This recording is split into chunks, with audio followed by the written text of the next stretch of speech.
Hey y'all, this is Tucker with Vern the Van, and kind of want to just go ahead and make a video and kind of do, I guess, a van tour, because so many people ask me every day what my van's like, what van life is, and has all these different questions. I figured if I go ahead and answer some of it, might save some people some questions and all that. And if you have any more, you're always more than welcome to reach out. I'm always happy to help anybody that's thinking about it or anything like that. Always just give me a call. Currently I am in central Utah. I'm headed to Zion National Park. If you've ever been to Utah, definitely, you know how pretty it is. And if you haven't, I definitely advise you to come. I'm like I said, I'm in central Utah. I'm about, I don't know, 7 miles off the last road. So I don't think we'll be seeing anybody tonight. It's definitely out here by myself, which is awesome. I love it. Super peaceful, super pretty. It's just awesome. Definitely come out and visit Utah. But let's go get in the van and we'll kind of talk about the van, and I'll share some pretty common questions and maybe answer some of those for y'all. So I did fully build out the van myself. Every single thing I did myself. I didn't pay anyone anything to do at all, so which kept costs down, but it's been great. If there's ever anything that I have an issue with, I know how it was built. I know what the problem could be, especially when it comes to electrical. Everybody knows that these vans have some sort of electrical problems at some point. But I built it myself. I love it. It makes me love it even more every single day because I built it. I even installed this window myself.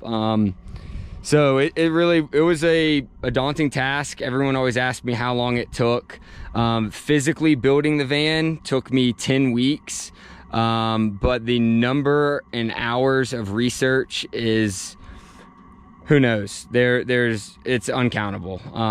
Thousands and thousands and thousands of hours went into research, design, build, all that stuff. I can't tell you how much time I really spent. It was a lot. But as we come into the van, this is one of my favorite seats. So I'll sit here. This is my passenger seat. It swivels around, and I'll sit here and open my slider door, eat breakfast, hang out, do whatever, play on my computer or work on my computer, anything like that. I'm always sitting in this chair. I love it. So stepping into the van, just give a little look around. So I even built all the shaker cabinets, all the faces and everything myself. Here's my fridge. Right now I have all my groceries for Zion and some beers and all that good stuff. Up forward is basically just the standard front of the Ford Transit. I do have a Garmin inReach that I keep up here. That's so when I'm, off remotely and I don't have cell service, my friends and family have that number. They can text it and I'll know that there's an emergency.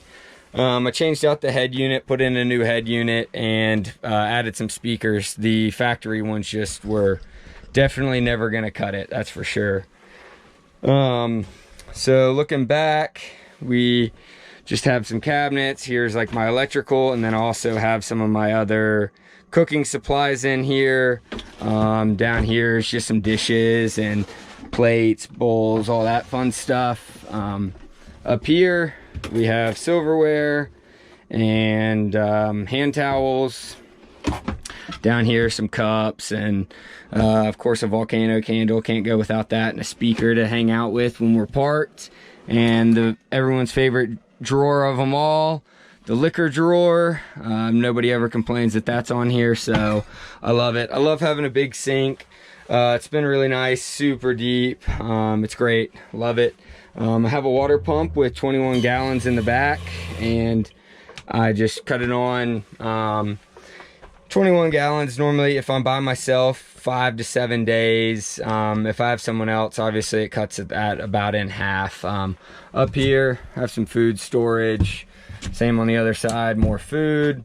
Best part of living in a van is you can cook s'mores every night. No one can judge you. It's great. Down here, like we said, is another bench. I keep my shoes, and that's my toilet down there. And then on this other side, we just have some backpacks, a sleeping bag, some extra propane, stuff like that. Here's my kitchen table that pulls out. and goes back in. Obviously, here's my bed, some more storage, and up here we have my clothes. This is where I keep all my clothes. Under here is where I keep the window shades when I'm traveling during the day, and these go in and just magnetize right up to the metal. It's great and gives me a lot of privacy at the end of the day, which is super nice to know that people aren't looking in and all that. And that goes up so quick and easy. I just pull them down each morning and put them back up. So right here is my heater controller. It's actually under the passenger seat right here, and it comes out, blows hot air. I've been in negative 20 degrees and it keeps it 70 in here, which is great in the winter. You got to have that. Right here is my lights on off switch. That's obviously super important. And here's kind of the control center for all that. This is my solar charge controller. This tells me what I'm charged at. Currently we're at 89%. And then the light switch for the back section here, and cuts them off. Of course, got to have a fire and smoke detector.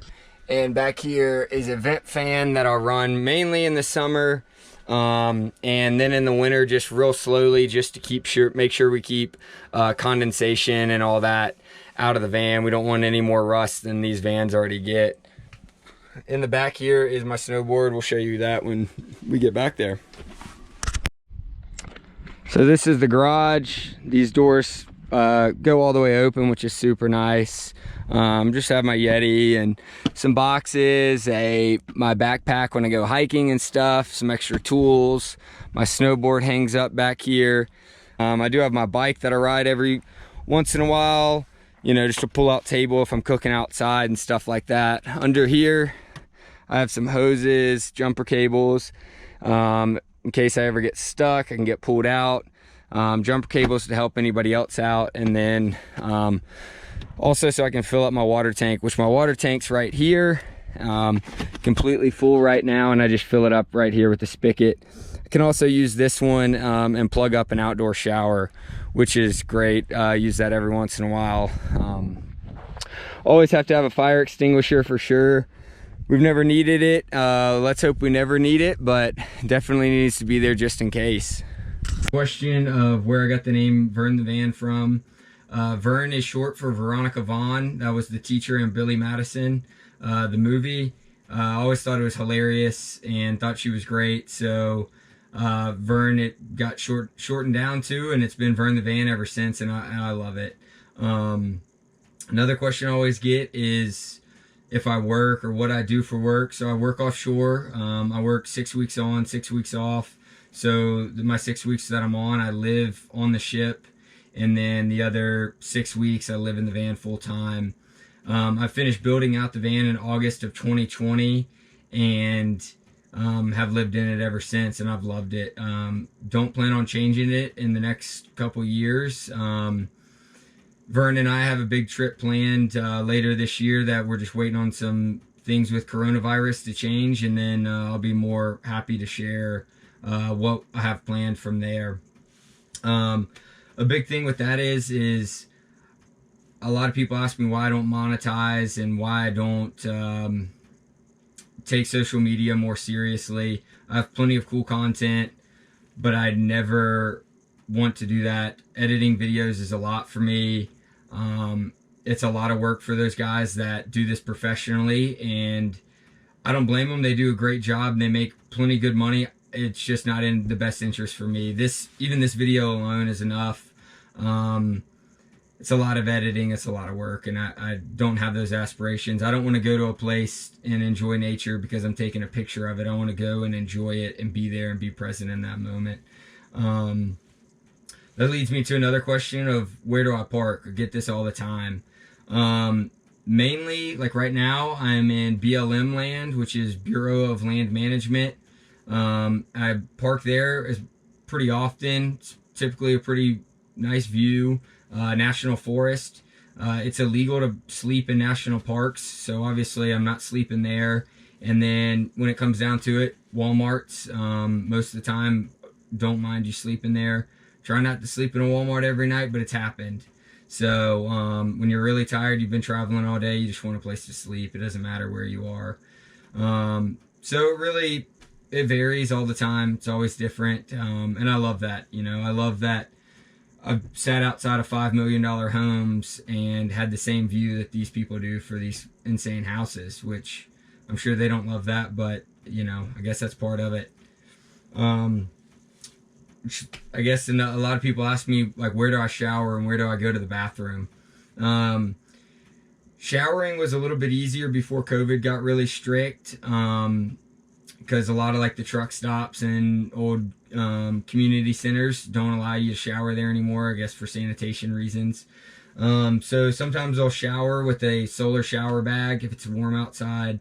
I'll just heat up some water, get under there, and take a quick shower. Also, my health insurance, I have like access to, I think, 15,000 gyms around the country. So I'll go into a gym and take a shower there. Truck stops were really good, like I said, pre-COVID. But every once in a while you can find random ones, and that works out. There's always lakes, there's always streams. It's just not as much fun when it's snowing outside on you. Another thing I always get asked is, where do I go to the bathroom? If I'm, not near a toilet, I have a toilet in here. I try not to use it every day for every purpose, just because I don't completely enjoy cleaning it out. Doesn't mean I don't mind using it at all. If I am going number one, I do have a funnel under my sink that I can go into, and that goes into a gray tank, and then I can dump that gray water tank that's under the van whenever I'm in an appropriate spot to dump it. I'll do that. So that really isn't ever much of an issue. It's really nice having a toilet, because sometimes I'm in the middle of nowhere and it's -20 outside. Having to go in the bushes when it's -20 really isn't ideal for going outside. I have 3 ways of charging the house batteries for the van. The house batteries for the van are under this bed, or right under my bed. It's 2 200 amp hour batteries. So 400 amp hours total. And I have 4 solar panels on the roof that are 100 watt each. So I have 400 watts of solar as well. So my main charge source is from solar. If I'm driving the van, I can pull extra battery from the alternator, and I can be charging my house batteries as well. And then I can also plug the van up with a power cord if I'm near an outlet or anything like that. That very rarely happens. I don't typically park at home. I've never parked at home since I've left. So I typically rarely ever have an outlet around me. But that is an option if I wanted to use it. Like I said earlier, it's a 2019 Ford Transit extended length high roof. I get about 15 miles to the gallon or so. So it's not horrible, it's not great, but it definitely is a lot cheaper than an apartment was. Another thing is, like, when I have people come out and visit and stay, where do they sleep? So this is a full-size bed. The width is actually 74 inches, so I have about an extra inch or 2 of headroom, so I can lay fully across. So I can typically sleep 2 people up here. These 2 benches pull in together and makes another place to sleep. We've had people sleep on the floor, and then people sleep in the passenger side, so theoretically we could have 5 in here. It wouldn't be real comfortable, but if you had to do it for a night or 2, it would be possible, and you could definitely do it. I wouldn't say it was the most ideal condition, but it is possible.